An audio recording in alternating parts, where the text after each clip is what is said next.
Hello, Miss Smith. It's great to see you again. Please come in, have a seat. You have a condition called major depressive disorder, also called major depression. It's common in the United States and it's more common amongst women, young, older adults, and it also can be hereditary. That means you can get it from your mother, your father, your grandmother, your grandfather. Some of the most common symptoms related to this disorder would be changes in mood, a decrease in interest about doing everyday tasks. You can have a decrease in feeling pleasure, changes in appetite, weight, sleep, and a multitude of other symptoms. This disorder can also be triggered and caused by stressors in the environment, a traumatic event, hormonal changes. It can be caused by alcohol, drug use, just a multitude of things.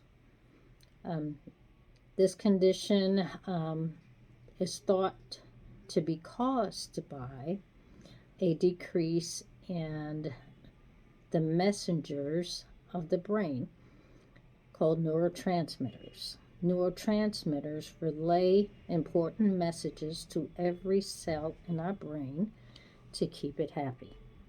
We need our brains just at the right level of neurotransmitters for it to be happy. If we get too high or too low, this can put us at risk for mental health disorders. Especially if it's too low, those neurotransmitters, then that puts us at risk for major depressive disorder. And some of those neurotransmitters, some of those chemical messengers are serotonin, dopamine, norepinephrine, and others. And the front parts of our brain are responsible for behavior and mood. So we need those neurotransmitters in that area to work just right to keep our mood and our behaviors just right. So I'll show you a picture. So this right here is a brain cell. It's called a neuron. So those chemical messages would enter this brain cell in one of these areas right here, and it would enter the nucleus, which is the brain of the cell.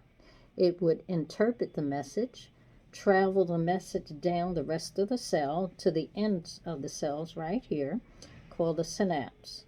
These synapses are responsible for putting out those messages to other cells. And that's how it goes on and on and on to keep our brains in that steady, happy state.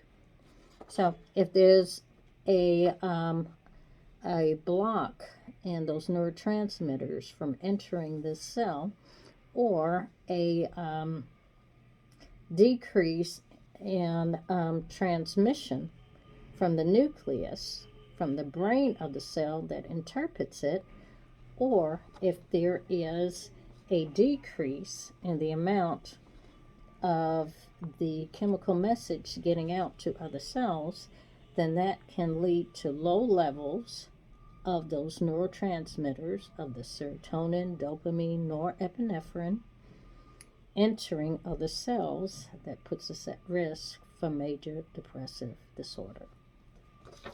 So, the good thing, the positive thing about this is that we do have treatment for this disorder.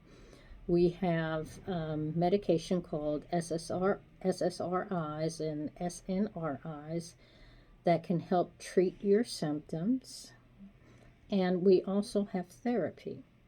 Now, we can talk about the medication and the therapy, and you can do one, do the other, or we can do a combination of both.